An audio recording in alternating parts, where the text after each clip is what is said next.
Hello and welcome to the Yale SOM Exchange Seminar, The Art World in the Age of COVID. SOM Exchange is the Yale School of Management's series of online conversations, and this series provides alumni and the entire SOM community with opportunities to keep learning about faculty research, current events, alumni activities, and career strategies. My name is William Getzman. I'm the Edwin J. Beinecke Professor of Finance and Management Studies and the faculty director of the International Center for Finance at the Yale School of Management. My current research focuses on alternative investing, behavioral finance, and of course, the economics of the arts. I'm also a Yale SOM alum from the class of 1986. Today, I'm also joined by two remarkable panelists, so I'd like to introduce them to you. Gail Harrity is SOM class of 1982. And she's the president and COO of the Philadelphia Museum of Art, one of the country's most comprehensive art museums that houses a collection of over 240,000 works of art. Since joining the museum in 1997, Gail has directed a wide range of administrative functions, including legal, finance, membership, development, and external affairs. She's played a central role in strategic planning efforts, developing a multi-year plan for comprehensive facilities, master planned and designed by Frank Gehry, and implemented a number of visitor experiences, audience engagement, digital technology, in short, the whole 9 yards for what a modern art museum really demands. And so she's been at the helm of this fantastic institution for quite some time and done some remarkable things. Noah Horowitz has served as Director Americas for Art Basel since 2015. And before that, he was the Executive Director of the Armory Show in New York. So he has been part of this transition in the art market from local galleries to the art fair phenomenon. And so this is a really important transition in recent years for the way that people collect, view, and encounter contemporary art. Noah holds a PhD in art history from the Courtauld Institute of Art, and is the author of Art of the Deal, Contemporary Art in a Global Financial Market.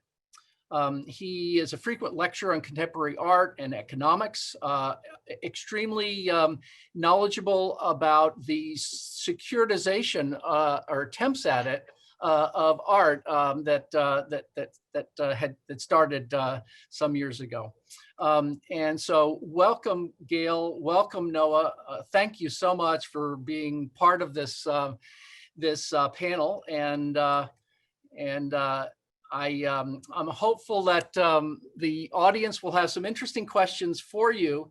The way that we're going to structure this is for the first half hour, I'm going to ask you some broad questions so that people have a chance to understand what you're thinking about in this extraordinary time and how it's impacted your domain of the art world.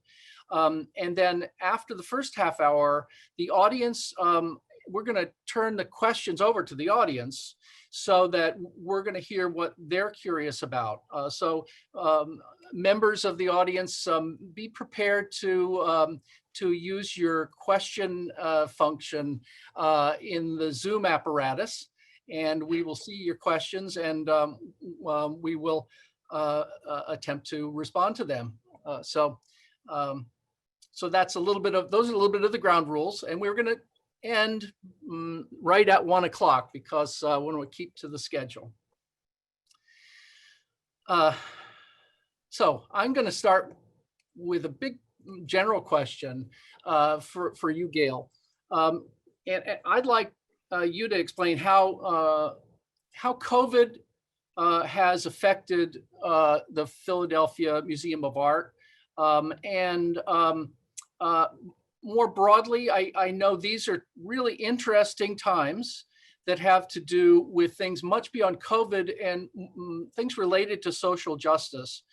So I thought I would give you an opportunity to tell us where you are right now about on those those broad issues. Okay, well, thank you, Will. It's great to be here for this webinar. I might say, as you said, museums are both our cultural, social, and civic institutions. And the Philadelphia Museum of Art's experience is not unlike major museums and cultural institutions across the country. I think, COVID has had a very dramatic impact, but I might begin by saying even pre-COVID, a number of the social justice issues were coming to the forefront and coming, for cultural institutions. To a large extent, museums in general were sort of under more scrutiny and criticism. And I look at the biennials from 2017 and 19, both at the Whitney, where there were artist protests and concerns about works of art on view. There have been a number of articles, which I'm sure our audience today have read about in terms of philanthropic giving, and in some cases, what I would call toxic philanthropy. Many articles related to the Sackler family and its support of educational and cultural institutions across the country and literally around the world. And so COVID sort of entered the picture in this landscape or this context of people, I think very appropriately in many cases, in all cases really, pressing or looking at changing the standards for museums and cultural institutions, looking for more accountability, transparency, calls to address systemic racism in our educational institutions, in our cultural institutions, and just those multiple social justice issues that you raise. So all of this has sort of compounded to become a very difficult time financially for museums, and the Philadelphia Museum in particular. Our museums, many museums, our museum is roughly sort of 1/3, the budgets are roughly 1/3 earned revenue, 1/3 contributed revenue, 1/3 endowment income. And when you look at all of those sources of support, COVID, when we shuttered the museum in mid-March, Friday the 13th, not a very, earned revenues evaporated overnight. Contributed revenues are sort of on pause as many funding organizations sort of want to be cautious to see where these uncertain times are taking us, and perhaps divert their funding to social justice causes. And then the markets have been so volatile that endowment income is also at risk. So in short, it's been a really challenging time that has required my colleagues across the country to rethink, reimagine, pivot quickly, change sort of almost overnight to a digital experience for, in our case, for almost 6 months. And now we've reopened, and it's still a different landscape. So there are going to be many, not only the short-term issues, but much longer-term changes in how museums function and how museums remain relevant to their communities and engage audiences going forward. I'd say it's a very, very dramatic change this year. Has anything, have any of these innovations that you've had to do, how have they worked out? I mean, the virtual experience, have you gotten feedback from people that have appreciated it, or this is a time of experimentation. Any optimistic views about this? Well, I think actually the optimism is that suddenly we have people visiting online who never visited on site. So we have an opportunity. I mean, as people say, never waste a crisis. And we have an opportunity to engage with an audience that either felt a barrier because of price or location or whatever. Our challenge is that we had to pivot to entirely digital information. And we have, you mentioned in the introduction, we have 240,000 works of art. Not all of them are digitized. More than half of them are. And our scholars have, and administrators have different levels of digital competencies. So we even had, that sort of a run on making, how do you transfer everybody who's used to working on site, working remotely, and how many laptops can you get up and running and access to your databases. So the opportunity for museums, I think, is that we are content rich, we are authentic, we have an amazing opportunity to share the collections with people around the world. We don't have the resources necessarily to do it, or all of the expertise that is needed in that. But the reaction to our still limited digital programs has been extremely positive. So I think this is a change that will go forward, we will continue to have more and more digital programming to share. So that's the opportunity. I mean, it's both opportunities and challenges. The challenge is, how do you monetize that digital experience going forward to sustain our institution?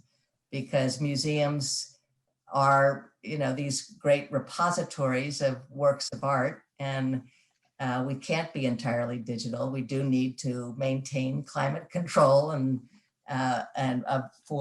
care for our collections, and that's not an inexpensive investment. I always laugh when I hear the term curated, like applied to social media. And I always think, that comes from museum curating, and that, institutions like yours have built up that curatorial expertise of devising ways of looking at things, understanding their relationship of works of art, narratives that are supported or developed by curators. And so, as you've described it, the possibility of extending that curatorial expertise beyond the walls of the museum, certainly, that sounds like an interesting possibility, but who's going to pay for it? That's what I hear you saying. Well, and as you work remotely, the question arises, how remote can you be? Should our curators of Asian, African, and Latin American art be living in those countries, or are they more local? I think there are lots of questions that we're in the midst of. As you said, it's a time to embrace the change. It's a time to look at the silver lining of COVID, and it's a time to sort of reevaluate our old business models and what we've done, and what does this mean for us going forward. Yeah. Well, that amazing experience of seeing the real object is sadly what's missing. I think I will pivot over to Noah, because your career over the last several years has been partly bringing people together with contemporary art, and in a venue that really has changed the way that the market works, and the way that society thinks about contemporary art. So I know you've got a lot of interesting creative ideas about how to deal with this sudden COVID shock, but I'd ask you the same two topics. One is the immediate, the COVID, and then the broader social view of art, and whether or not you've seen that making a difference to what people collect, how they think about art. Just sort of parenthetically, a lot of people think of art as this thing removed, or something that very wealthy people tend to collect for their own benefit. But when I think about Black Lives Matter, for example, right now, the pictures that I see are important pictures of people responding to art and making art in extraordinary ways. The rejection of monumental statuary, this amazing Black Lives Matter street mural that is text rather than human. And as Gail said, the demand for institutions to respond quickly and in transformative ways, not just lip service.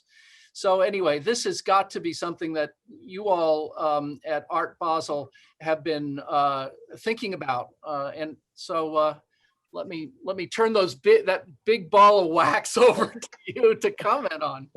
Yeah, I think that's about 10 questions or more in one, but I'll start in the beginning, maybe just so people understand what we are as an organization, and then maybe that helps frame it. But Art Basel was founded 50 years ago and has emerged as the most important fair of its kind for bringing buyers and sellers of modern and contemporary art together. So we have our shows in Basel, Switzerland, Miami Beach, and more recently Hong Kong. So Hong Kong is March, Basel is June, and Miami is December. We get on average about 80,000 people through our halls over the course of each of those show weeks. And in any given year, we work with over 500 galleries that themselves show thousands and thousands of artworks in our halls. So we are a large global platform that really sits across and straddles a variety of different geographies and demographics, et cetera. And as you mentioned, I think in your introductory remarks, the fair phenomenon, which is really part of a deeper event-driven phenomenon, certainly in our industry has been one of the defining characteristics of how it's progressed. Really starting in the 90s, you had this sort of shift away from auctions as sort of insider professional affairs to something where certainly I'd say with the founding of Art Basel Miami Beach in the early 2000s to something that was more of an event and an experience. So in a COVID environment where you have a business that's wholly reliant on bringing people together, where our revenue and the business that we have built is based on selling square feet in convention centers, selling sponsorships and partnerships to corporations that want to be part of that, and then selling tickets to visitors. Not having any show over the course of an entire calendar year is not just an inconvenience, but it's a wholesale sideswipe for our business model. And in many ways, we're in the crosshairs of multiple things. On the one hand, the global events business is at a standstill. We're not just an events business, we're a travel and entertainment business as well. So people not only go into convention centers, not unlike museums or other types of institutions, but they also need to travel for the most part to get there. Now, already heading into this year, we were and have been for many years innovating and doing more digitally. We're already within our sphere. We have one of the largest social media presences online. I think we have over 3.5 million social media followers across our accounts, which I admittedly don't know what the Philadelphia Museum is, but I know certainly within our space, that's more than, say, the auction houses. That's more than the biggest galleries, and it's on par with at least some of the major museums. But we didn't ever have a direct to customer sales experience. Starting in March, we had already wanted to innovate with a temporary sort of pop-up digitally that we were planning to run in conjunction with our show in Hong Kong. When that show was canceled in early February, we pivoted 180 and ended up creating what we called an online viewing room for all 200 some galleries in our Hong Kong show, that we offer them essentially virtual space online to show their wares. We replicated that to even greater extent in June with our canceled show in Basel, Switzerland, and we'll do so again in Miami Beach in early December. Just last week or 2 weeks ago, we announced held our first ever commercial event unanchored to one of our bricks and mortar shows in the cities in which we operate. We called it OVR 2020, which was it was an event that we held online. We made it accessible to any gallery that had done in our Basel show over the last 3 years. We limited it to 100 participants that each could show 6 works, and the remit was that all the works had to be created this year. And it was a great, really cool thing. We got works, galleries presented fresh out of the studio from across the world. And in a few weeks' time, we'll hold our second one of those events focused on 20th century artwork. So Art Basel, like other commercial institutions, are all trying to sort of pivot and find their footing in this sphere. The 2020 initiative was the first such initiative that we charged for. When we did our online viewing rooms for the canceled shows in Hong Kong and Basel, we did them for free, really as a service to our galleries. We're now starting to charge. We'll make some money here, but it's a pittance compared to what we normally make in our bricks and mortar shows. So clearly we need the in real life experience to be able to continue and perpetuate in the future, not unlike any institution, but we're finding our footing online. As we look deeper down into 2021, when we're hoping to start holding shows again, but don't, of course, know the extent to which we'll be able to do so. And beyond that, we see a much more hybridized future where the digital and the real, so to speak, will be, much more intertwined. Clearly, in any case, things were already moving in this direction. I think there's a lot of business discussions about how COVID didn't really or necessarily change things, but it sped up processes that would have maybe taken 5 years, 10 years, and brought them forward into a 3 or a 6 month window. So I think we're seeing that.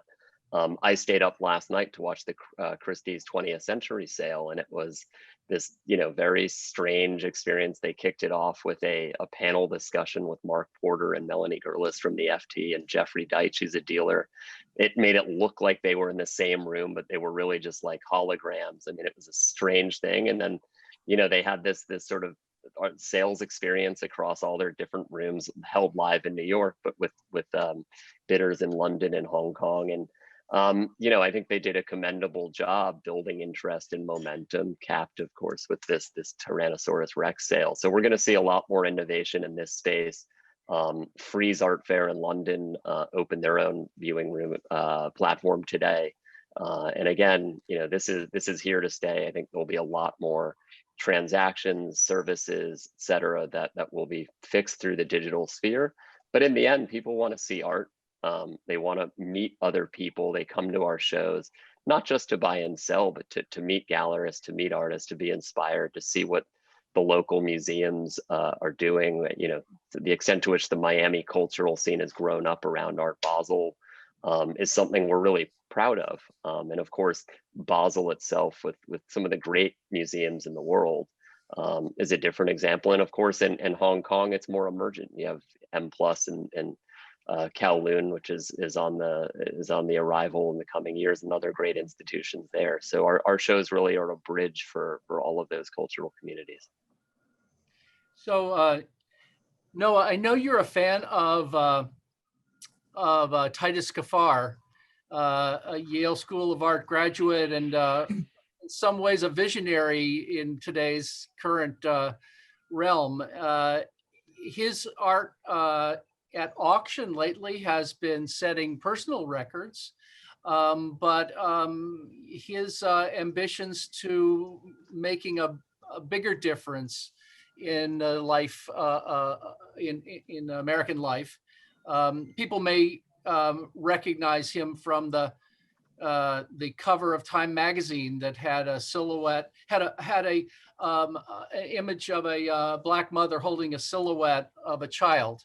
But wondered if you had views on, is this has the last year really changed the way collectors and the market respond to the urgency, social urgencies that we're all feeling? Yeah, I mean, it's a deep and loaded question in many ways. I think if you looked at market trends over the last few years, which is a good thing, you've seen a lot more women artists and a lot more artists of color, certainly in the US context, coming into the frame. And this has been a trend that we've seen for several years now. I think, Titus is clearly part of that community, whether it's Macaulay Thomas, the Astor Gates, and others also outside of our world properly, architects like David Adjaye, for example, and so on, have all been part of that narrative. I think the extent to which the social justice movement that's really manifest over the last several months is implicated within that is still to be determined a little bit. I think from a market standpoint, those anchors are a little bit divorced, but it's not for nothing that one of the mega dealers in our industry announced just a couple weeks ago that he was hiring Ebony Haynes, who's a young Black curator and dealer in New York, to join his program and actually to build a parallel gallery entity that will be staffed entirely of Black colleagues, which is a real first in our industry, and really put a stake in the ground in terms of the commercial art world's commitment to really servicing this constituent.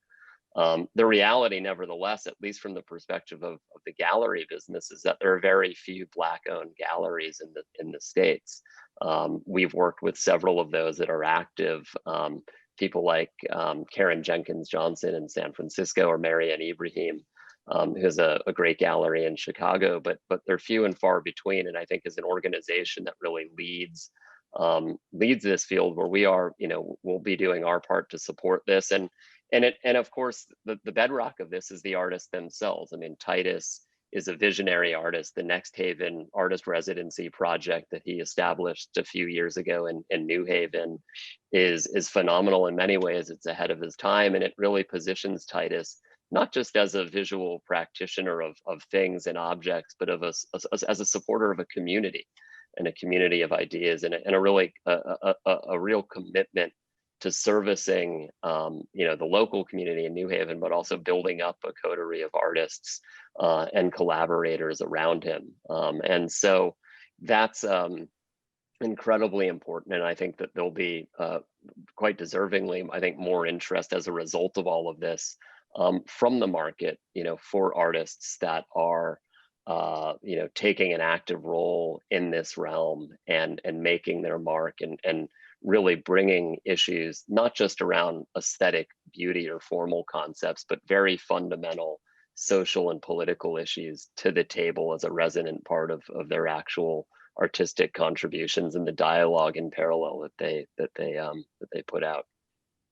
And I'd like to pick up on a little bit that you've said, Noah, because I think the focus on Titus and other artists that you've mentioned is very much part of the museum thinking today as well. I mean, I think the Philadelphia Museum of Art has been collecting works by African-American artists for many years. So I'm often fond of saying one of our first acquisitions of a contemporary artist, African-American artist, now a master, considered a master, was the Henry Ossawa Tanner acquisition when he was a contemporary artist in 1899. So, collecting for museums such as the Philadelphia Museum of Art, collecting works by African-American or female artists is not new. But what is clear is that we are still not inclusive, where our collections are not inclusive, our boards, our staff, and our visitors. In Philadelphia, we've been sort of proud and committed to trying to be inclusive. And we've had some really exceptional sort of achievements, I would say, in terms of, you know, looking over the last 10 years, if you look at the national average of how many African Americans live in the United States, it's somewhere like 10, 11, 12%. And, but our visitorship is now 33%, a very, you know, a substantial increase. And yet in Philadelphia, over 50% of the citizens are African Americans. So we're still falling short. And, you know, so often you want to reflect your community. Our audience is getting younger and younger. 10 years ago, about a third of our visitors were in that age group of 18 to 34 years of age, and now it's 50%. So we're sort of bucking the national trend of some major museums where when I started my career, you know, everyone was predominantly white, older, relatively affluent, and highly educated. And yet that we still fall short as an industry and need to do a lot of work. So we're looking at, you know, I think one of the articles is recently talking about a number of institutions that are now with relaxed guidelines from our national organization, the American Association of Museum Directors. There's opportunity to sell existing works in a collection and repurpose those funds for not only new acquisitions, but for the care of collections. And what we're seeing is a number of institutions just doing just that, sort of selling or deaccessioning, as it's called in the museum world, you know, masterpieces. Often in the case of Baltimore last week, they were, you know, talking about selling Bryce Marden and a Clifford Still and an Andy Warhol with the hope of then using a portion of those funds to acquire works of women artists and African Americans and well, people of color. So I think that there's, you know, you see the same trends within museums, maybe acting a little in a more measured way over time, but there's clearly a commitment there, and yet clearly a lot of work to be done. I'm quite excited by that trend. I know that deaccessioning was a taboo term for much of the last several decades, but in times of crisis, when you have to make a decision about shutting down parts of a gallery versus selling a painting, I think that there are human choices that would lead you to sell. But the other trend I think is actually very positive, which is, I guess, starting 10 to 15 years ago, recognition of the inequality, gender inequality in art represented in major art museums, but also access to galleries. And also, I would say, publications about works made by women was highlighted actually in 1985, perhaps, by a group called the Guerrilla Girls.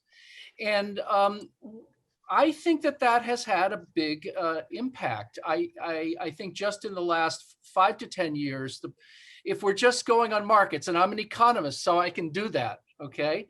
But the prices of the most widely recognized female artists have gone up, and with them, the frequency of major shows. For example, a show, Lee Krasner's show, was just extraordinary. I saw it in London, but you know, she at one point in her career, she was eclipsed by Jackson Pollock, and being able to appreciate her work independently has been, I think, a big step forward. Abstract expressionists in general from that era, I think, have gotten quite a bit of market recognition and also recognition by institutions. So I think that when I apply those principles to looking at the potential for recognition of artists of color, I think that that it may not happen as fast as we want it, but I think the trend is going to be in the right direction. I'm going to switch us over to responding to questions from the audience, because I see Stuart Halpern has an excellent question, and I will read it out. Stuart says, do you expect the art market business model to evolve to provide artists more ongoing economic interest in their intellectual property versus the one-time sale model? And Noah, maybe I will toss that one to you, because I know you've thought a little bit about that as well, and wondered if you could respond. Yeah, well, I mean, it gets back to the essence of, the artist resale right debate, and there's a lot else going on with that. It's relevant, I suppose, to note within that discussion that was something that actually first emerged in the early 20th century, if I recall. Sort of in the right around the World War I time, and it was sort of backburnered a little bit, but it kind of has come up periodically. As part of EU's integrational elements. I know that the artist resale right is now, a part of the European art market. There were some concerns at the time, 10, 15 years ago, and that came into place that would be a catalyst for shifting sales out of the European environment to the US or to Asia. That's not really been the case. But setting aside that element, I think the deeper question is, will things change? And I suspect that over time they will change some level. I think we're living in a moment of such radical change anyway. We're already seeing a lot of this happening. There's been a lot of discussions within our industry of agency model, for example, i.e., how do you reward early discoveries in artists over time? Is there a different contractual system or mechanism that pushes things a little bit out of the ways that they've been done? Are there other models for affixing or benefiting through other parallel income streams for other activities? I think that this will happen if we look out over the course of the next 10 to 20 years. I do actually suspect that there'll be a lot of innovation here. The bigger question is, who's driving that innovation?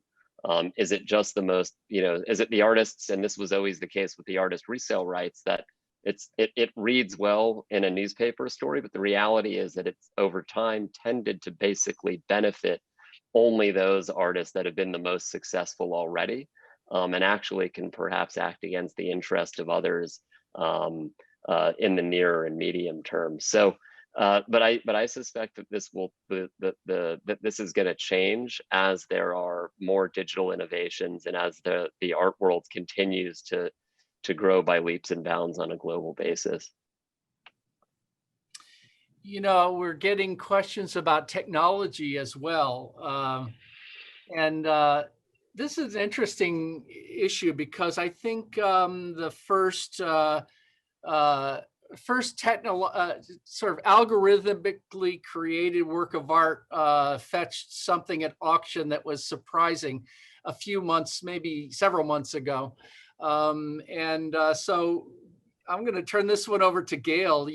Museum has got to balance masterpieces versus contemporary and innovative works of art. But somehow the question that Patipa Joshi asks, is a real challenge to how you actually proceed. The question is, there's another tech trend where one can use algorithms to generate art.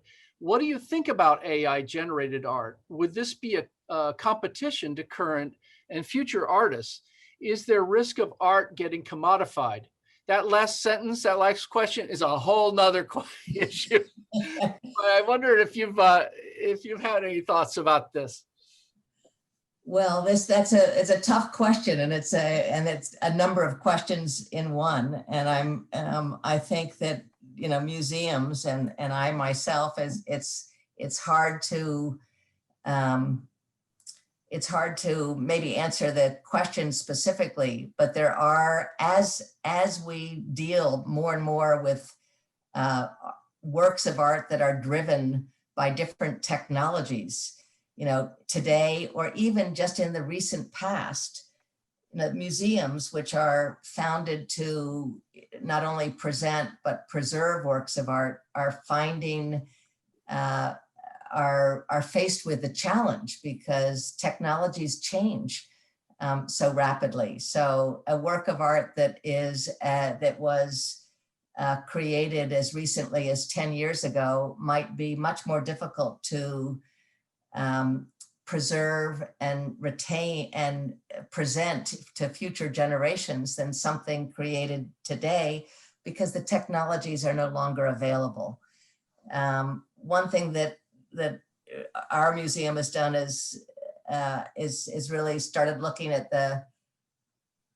how do you conserve technological works? How do you, what happens when the technology is no longer available? So what are the rights, or what are the issues in presenting it in the future? I think it's very complex. I'm not sure I can see myself the future of where it's going. What is exciting is that it's animating museums and animating space and giving a new sense of what is possible within the walls. We've talked a lot about sort of the difference, but bricks and mortars, sometimes I call it bricks and clicks, the sort of interior exhibitions versus exterior exhibitions, and technology is really blurring those lines. I don't know where it's taking us in the future. Can I jump in quickly here, Will? Yeah. Gail's being very polite. I mean, the reality, I think, is that a lot of this is just not good art. And in the end, art is about agency. It's about saying something and doing something, in our world, usually through visual means, but it has to have some deeper substance to it. I mean, you were talking earlier about social justice issues. I think we're living in a world in which people have opinions and they're expressing them much more firmly. And I think I've seen quite a bit of AI generated art that just, it's not really doing anything except demonstrating some sort of computer generated concept in and of itself, which, there have been various historical iterations of that going back, through all of time. I think there are artists at the same time, people like Trevor Paglen, who's just a fascinating artist, that works with these kinds of technologies, but really is leveraging their presence to unpack a deeper exploration around what this actually means for humanity, for our experience and relationship to technology, and that's a totally different question. So I think it's important to parse that, because as the Museum of Ice Cream and other such sort of Instagram friendly experiences and other AI generated art sales happen online and in various auctions over time, that in itself doesn't make good art. I think we should, have the sort of intellectual wherewithal to call that out as well. Well said. I'm gonna feel free to pick on questions that you're interested in. I'm gonna, though, paraphrase a question by Michael Knock, who's a recent SOM graduate and somebody who has had a long interest in the art world. And this is about a bit about the business of art, and it's for Gail. And you mentioned the third financial structure, but Michael also asks, he points out that you worked on Guggenheim Bilbao, which was quite an amazing thing to have been created, that it had a impact on the city that was extraordinary. But Michael says that you introduced some new income streams, and I really didn't know exactly what he meant by that, but I think he's thinking maybe that experience that you had might be something that would guide this sort of need for creative finance going forward. Well, yes, prior to Philadelphia, I was deputy director at the Guggenheim, and there for the for the period as the project director for the Guggenheim Museum Bilbao. And it was very much a, looking at a strategic plan of every museum, of course, doesn't have the same revenue or business model. So at the Guggenheim at the time, we thought, look at the competition in Philadelphia, in New York, the Met, the MoMA, the Whitney, all great institutions. What's unique? And we built upon this international partnership, not only an existing one with the Venice Guggenheim, Peggy Guggenheim collection in Venice, but in creating a partnership with the Basque government in northern Spain. And that was entirely a new revenue and business model. It was, and I think that also is one that can be a great example going forward. What we were able to do is to generate additional funds, not only through a management agreement with Bilbao, but also raise the New York institutions' revenues, because corporate partners wanted the international benefits of having access to programs and exhibitions in Spain, in the United States, in Italy. So it really did change it introduced new revenues in New York. It was a unique not-for-profit public partnership in working with the Basque regional government. And it was transformative. It really sort of put it, not only architecturally, did the Guggenheim Bilbao sort of set the highest bar for 20th century architecture, and it's still iconic, but it did, it just transformed the Basque region financially. One of my favorite comments was the Minister of Finance in the Basque region said, before deciding to partner with the Guggenheim, that he could invest a few $100 million in 3 more kilometers of building a highway, or he could invest in a partnership with a great museum and reap the returns from that investment. And there's no question that that project put Bilbao on the map. And the economic return is I don't even know at this point, many years later, but it has transformed the region and has served as a model internationally. I do think that many people are unaware of all of our institutions. The Philadelphia Museum of Art, one of our past mayors said it's a blockbuster every day. It's the economic impact of the Philadelphia Museum of Art over the last 5 years in Philadelphia is $1.5 billion. It creates about 2,300 jobs.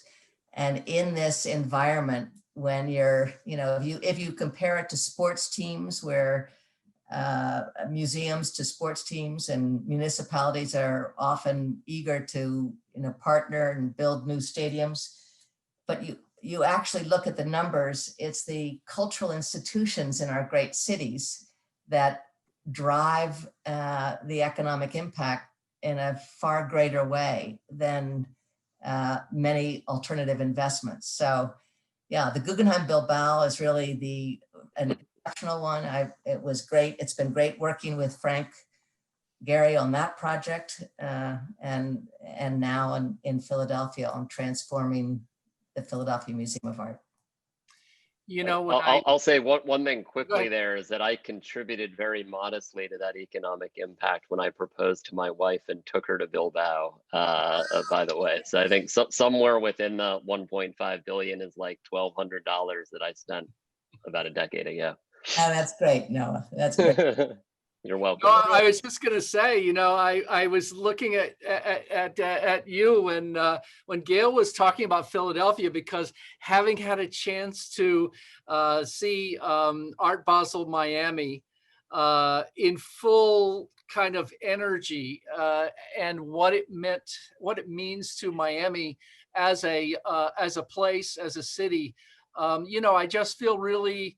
I'm concerned about the future of that. I think that you probably know a lot more about it in terms of its broader impact, but it just strikes me as an important event for all the cities that bring people together to celebrate, purchase, worship, think about art.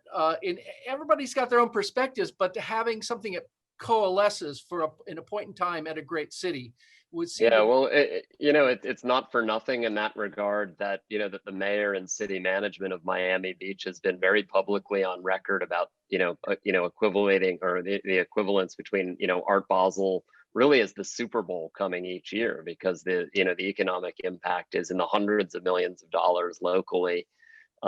Really as an annuity in a way for the city each December, and obviously taking that offline now, is devastating. And that's a city in particularly that's so reliant on tourism and conventions and people coming in. So it's and it's all happened in real time now, just on the back of a $500-600 million investment in building a new convention center as well.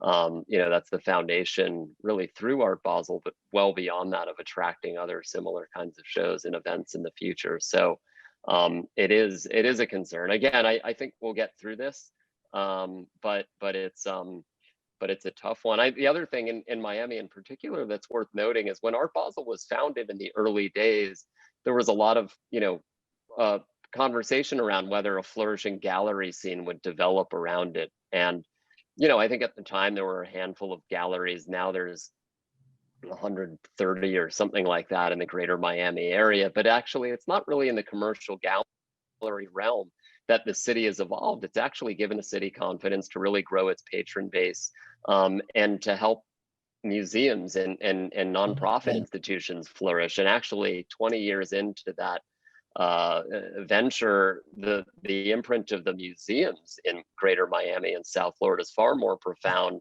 than the presence of commercial galleries. So that there is that really deep and meaningful tie-in. And I think that's a nice example of how what we do is, sure, it's about buying and selling art, and that's paramount, but it's really a broader engagement with a much wider cultural and civic community. And we take a great degree of pride in that at all our shows, but it's very evident in Miami, which is probably, if you're doing your HBS or your Yale School of Management case study, the Bilbao effect and the Art Basel Miami effect are really, your sort of templated case studies in many ways for how this works. Well, you're really speaking the language of SOM, the business for society part. I can't resist a question by Trish Carter. And for those of you that got your degrees at SOM before about, I don't know, mid 90s or early 90s, you'll appreciate that Trish Carter tells us, she's from SOM 82, that she was Gail's dyad, which I was going to say, Trish, how are you? We were IGB. Yeah, so and Stuart Halpern is also in our class. I'm glad to see that class of 82 is here on the line. Trish has a question that really connects up with kind of what Noah was talking about, but it more focuses on the issue of the role of the artist in society, and whether or not the world is looking for artists to be in the vanguard of articulating social values. But then the business side of it, of course, is are there viable careers for creative people in the arts? I mean, the issue that always looms large for schools of art is that a lot of people pay tuition, but the fraction of people who graduate and become extraordinarily successful is tiny. So it's a difficult problem for people who aspire to being professional artists. You know, is the culture likely to change when we change the models for how people can access a market through, let's say, social media or other means? Does this mean that we're going to have more people being able to sustain themselves as artists, and also perhaps having a greater influence on the world? I don't know who wants to answer that. Maybe I'll throw it to Noah, because just to change things up, since Gail and Trish know each other so well. Yeah, I mean, I think that I think it's also, I mean, I think that there is that opportunity, but I think it's going to come through different means. And I think the whole ground for debate, so to speak, is changing. I think, first of all, the market itself is growing. We've seen the art market grow year on year as it's expanded, and come to different geographies and different places within the world. Also, to Gail's point about the demographics of the PMA changing, I mean, so have our demographics changed. You know, the demographic is very similar in many senses. Historically, it's been a lot of you know, older folks, mostly whiter folks. That whole thing is changing. We see that, you know, scope through our experience in Miami very acutely. We see it also changing in a similar way in Hong Kong. But beyond that, so I think fundamentally there will be more and more opportunities and outlets for artists. But I think the way that cultural practitioners in a broader sense see themselves and the way that they can find professional pursuits is also transforming. You know, the role of social media, different digital things. We're seeing this also in our own pipeline for galleries that we work with. You know, it used to be that if you wanted to be in the arts, you started a gallery and then you you worked in a gallery and then you worked your way up. Younger people are doing different things that touch culture in different ways, whether that's digitally or through different technological means or different means through marketing, advertising. So I think the whole parameters around this are going to just continue to change. I think there's going to be a continued blurring of boundaries between art, fashion, architecture, design, and you know, all of it is for the greater good. But it's going to mean that institutions such as ours and such as Gale's are going to have to adjust to that reality, and our own means of business, you know, and exhibiting and collecting these wares. So that's kind of how I feel about that. The last thing that I will say, you know, on the social justice side is you know, in my 5 or 6 years with Art Basel, I don't think there's any prouder moment than several years ago inviting Brian Stevenson from the Equal Justice Initiative to do a talk with Charles Gaines, you know, in Miami, and it was this awesome experience of having this guy. It was just before the museum was opened in Alabama, and you know, to be able to bridge that kind of a dialogue in such a substantive way at what's ostensibly, you know, that the sort of big, bold commercial apparatus was really special. And I think that, you know, just in a very small way is an indication of how institutions will rethink and reposition themselves. I'm mindful of the time, but Gail, I want to give you a chance to respond. I think what Noah said is terrific. I would say in part just ditto. With such short time, I do think that the artist and the creativity is now within the COVID. Going back to COVID, what we're learning from Culture Track is everybody is beginning to be creative themselves in different ways. So I think my hope is that there'll be a greater appreciation for design thinking, creative thinking, and artists working with scientists, with other, you know, in other fields to help improve society. Coming back to Yale, I mean, I do think great leaders are creative, and you have to be creative in business to improve society. Well, I really want to thank you both. This has been really an interesting conversation for me, and I hope for the broader audience. We couldn't get to all of the questions, but I think we touched on most of the themes in the question. So I hope that that the audience is happy enough with that for now. It was great to have a large group of people interested in these issues. I just have one brief announcement. You know, Yale in different ways has tried to think about reaching out, since we're stuck in this COVID confinement, but this is one of the types of events that we have embraced. There is another event quite related to this, and so I want to make an announcement about it. The Yale alumni, oops, I'm sorry. Yeah, here it is. Thank you, Kayla. The Yale Alumni Nonprofit Alliance is presenting a webinar series that is delving into many of these questions that we've been talking about. So October 7th, there's current leadership and funding issues in nonprofit arts and cultural institutions. So that's immediate and following.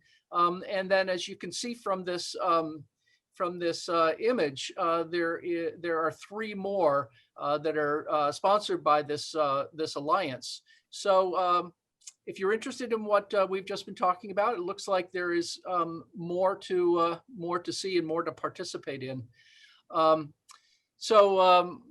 Again, I just want to thank everybody for being part of this, and I wish you all well. We have more alumni events, Yale SOM alumni events forthcoming. So keep looking on the Yale SOM Exchange webinar site for this. Cool. Thanks, Will. Much. Thanks, Gail. Thank you.